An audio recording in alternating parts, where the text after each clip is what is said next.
Hello বন্ধুরা, আজকে তো বিশ্বকর্মা পুজো। তো বিশ্বকর্মা পুজোতে আমার ভাইয়ের দোকানে যাচ্ছি। চলো তোমাদের সঙ্গে পুজোটা শেয়ার করি। তো ভাইয়ের দোকানে তো চলে এসেছি। তো এসে দেখছিলাম যে কোনো কিছু জোগাড় নেই সেভাবে। তো অঙ্কিতা আলপনা দিল, আমি ফল কাটা দিয়ে সমস্ত কিছুতে শুরু করছি। আর ভাই তো ফুল ফুল দিয়ে গেট সাজাবে, তো তার জন্য গিট খুলছিল। তো ফুল নিচে আমি একটা একটা করে ফুল দিলাম। তো তারপরে ফুল দিয়ে আলপনা সাজানো কমপ্লিট হলো। তারপরে আমি ফল কাটছি। আর এদিকে ঠাকুরমশাই চলে এসেছে, পুজোর জোগাড় করছেন। তো সমস্ত কিছু বেশ তাড়াতাড়ি সুন্দরভাবেই করছি। তো এই দোকানটা পয়লা বৈশাখে ওপেনিং পুজো হয়েছে, আর তখনও তো তোমাদের সঙ্গে পয়লা বৈশাখে ভিডিওটা শেয়ার করেছিলাম।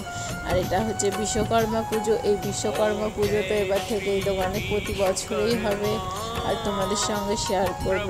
তো আগের ভিডিও এই ভিডিও কেমন লাগলো অবশ্যই জানিও, ভালো লাগলে লাইক কমেন্ট করো। তো পুজো হচ্ছে, তো আমি একাতে করে ফুল দিচ্ছে, অঞ্জলিও দিচ্ছি, আবার ভিডিও বানাচ্ছি। সবটাই একা একা, একবার অঙ্কিতা ভিডিও করছে, একবার আমি করছি। তো আমি আমার দাদার মেয়ে, ভাই, বাবা সবাই মিলে বেশ পুজোটা সুন্দরভাবেই করছি। তা কেমন লাগলো ভিডিওটা অবশ্যই জানিও। ভিডিওটা এখানেই শেষ করছি।